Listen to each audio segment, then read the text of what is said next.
Sheila Wray Gregoire is no stranger to our show. She is a popular blogger, speaker, and award-winning author.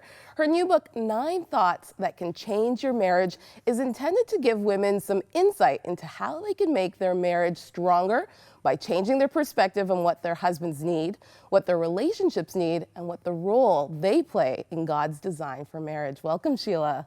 Thank you. It's so fun to be here for 10,001. That's so cool. It's such, we are still recovering from last night and all the celebration. I love your book. And I was saying to you, just the authenticity of just speaking honestly about challenges that you went through your marriage so that you could write about 9 thoughts that can change your marriage. You went through a rough time, you and Keith, the first 5 years of marriage. Yeah, I always tell people that we've been married for 24 years and happily married for 19. So. You did say that in the book, yes. But I got married and we were best friends, and I thought that this was going to put us in great stead for a great married life.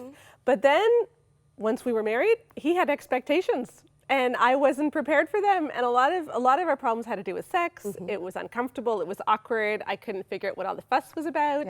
And the more he wanted it, the more upset I would get. And I would be so heartbroken. Doesn't he love me just for me? Does he only love me for what I can do for him? And you read these verses in the Psalms, right? That God is close to the brokenhearted. And so you think God must care so much about what I feel. And so you pour out your heart to God and you say, oh God, I'm so sad. Please change him so I'm not so sad.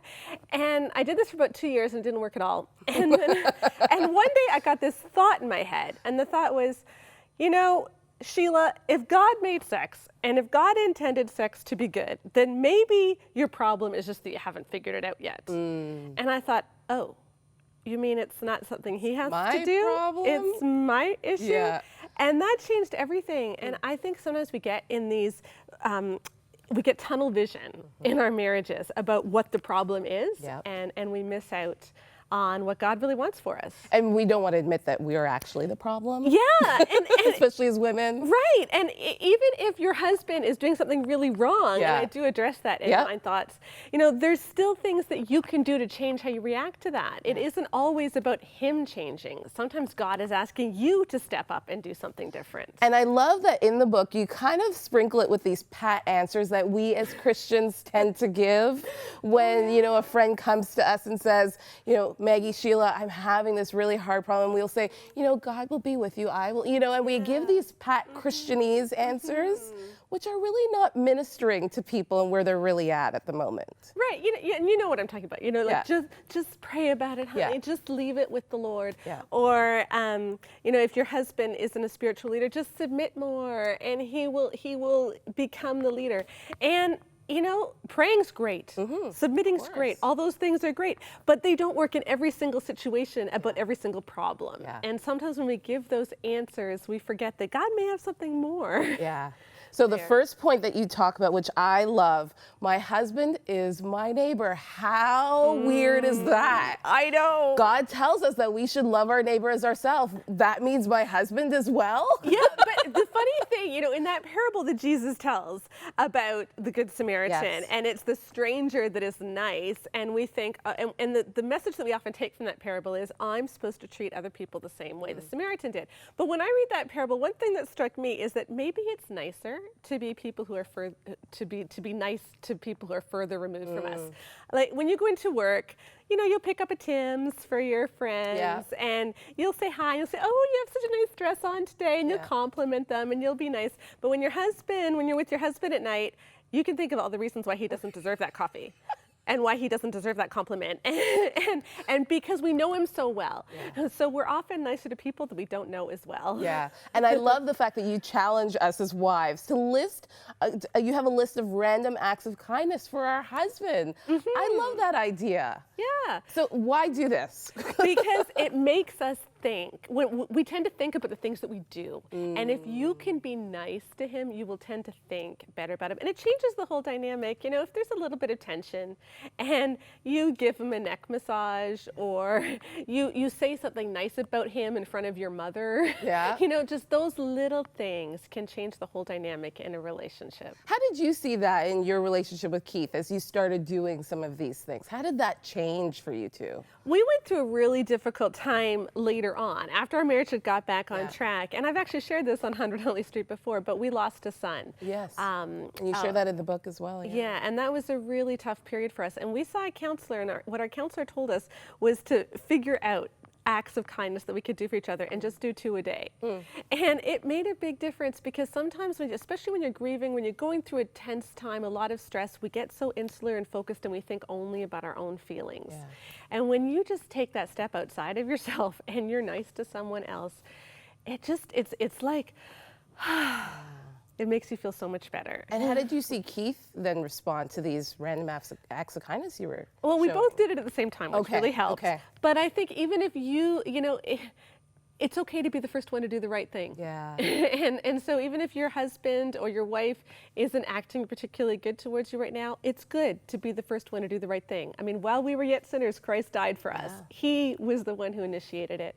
And so stepping out, again, if there's a lot of tension, to say, I see you and I want to be nice to you. That just ratchets it down a little bit. And now we can maybe start talking about some of our issues. One of the other points you bring up is my husband can't make me mad. And I love the scripture that you put in this chapter, 2 Corinthians 10 verse 5, it says, we demolish arguments and every pretension that sets itself up against the knowledge of God, and we take captive every thought to make it obedient to Christ. You talk about trigger points as well, because, as women, we can get a little emotional, and it's not because our husband has really done anything bad. It's just the emotions that we're going through, maybe hormonal, all those things, and anything he does can just set us off. Yeah. Okay, but here's the thing. One night, he might come in late, 20 minutes late, and you're whistling when he comes in. You give him a hug. You've got dinner ready. Everything's fine. Yeah. 3 nights later, he comes in 20 minutes late, and you have been rehearsing that speech that you are going to give him for the last 17 minutes, and you've got it down. Right. And as soon as you just lambasted him. And yet he did exactly the same thing, but your reaction was different. Yeah. And the reason is because sometimes it's what's going on in our own lives. Maybe that night that you were so upset, one kid had to be at karate at 7 o'clock, one kid had to be at gymnastics at 7:10, you still had homework to do, you had dinner to be made, and it was just too much. You couldn't handle it all without him being there.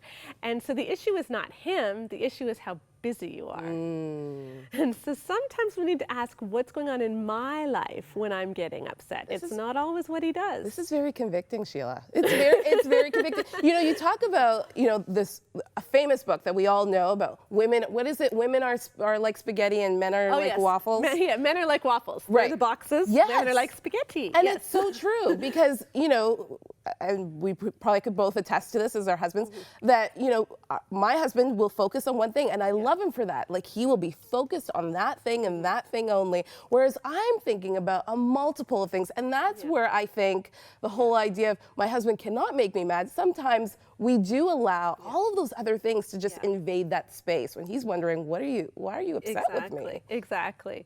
So it's good. Here's just a little quick tip. If you find that you're really annoyed at your husband a lot, get a notebook and write down every time you're annoyed for a week and what else is going on, and see if there's a pattern. Being tired, that's a huge one. If you're not getting enough sleep, being stressed about something at work, whatever it might be, see if there's a common trigger. Tell us about Ruby's story. She's the lady who decided that she wasn't going to criticize her husband for a month. Yeah. So this was a woman on my Facebook page. She wrote to me on my Facebook page, and she had just been so upset at her husband all the time. And she got convicted by God and said, for 30 days, I'm not going to say anything bad to my husband. I am not going to criticize him. And for the first few days, she was just biting her tongue, and it was so difficult. But then an interesting transformation happened, because she found that after about a week, if she couldn't criticize him, she stopped thinking about it. And this is so key. The things that we talk about tend to be the things that we think about. So if you're not able to say anything critical, you actually stop dwelling on the things that bug you, and you start noticing some of the things that he does that are actually good. And so she found that as she started speaking those words of truth into his life, he started doing those things more. Well, I was going to say that probably motivated him more to just do things more for her, because he wasn't afraid of being criticized all the time. Exactly. And so that was a huge change in their relationship. And the opposite is also true. It's not just about not being critical, but it's about catching him doing good. When you notice he does something good, speak it out loud. thank him for it. You know, to men, saying thank you is the equivalent of saying I love you to women. Thank you is so important. So make it a habit. Every day I'm going to catch him doing 2 things. Yeah. Just 2 things. And speak them out loud, because if you're forcing yourself to find 2 things, it means you're looking for the good. You're not looking for the bad. That's so good. You also talk about submission, which can be a sensitive topic to some women. I've had conversations with some of my friends, and they're like, submit. What are you talking about? And you talk about just reanalyzing or rethinking our idea of what submission really means. Yeah, I think we make it too small. I really do, because when I go to a marriage conference and I speak at many of them, and I'll ask the women, what does submission mean? Yeah. And everyone goes, I don't know, I guess it means that if we disagree on something, he makes the final decision. And I think, okay, so God wrote all of this in the Bible to say in the case of ties, he wins? Like, that's it? Yeah. I mean, I think that submission is really, it's an attitude of life where you are saying, I am going to think about his needs. I am going to think about what God is doing in his life and how I can get behind that and be his biggest cheerleader and all of that. I don't think it's about decisions nearly as much as we make it out to be, because, you know, God, when we pray the Lord's Prayer, we say, your kingdom come, your will be done. We don't say my husband's will be done. What God wants is for both of us to be seeking out his will together. Yeah. And that's what a good marriage looks like, when we're together under Jesus seeking God's will. It's a partnership. It's is. Teamwork. Thank you again, Sheila. You're the author of so many other books. We have The Good Girl's Guide to Great Sex, 31 Days to Great Sex. You write a lot about sex. And also 9 Thoughts That Can Change Your Marriage. Definitely a book you're going to want to pick up. Thanks again, Sheila. Thank you. We'll be right back.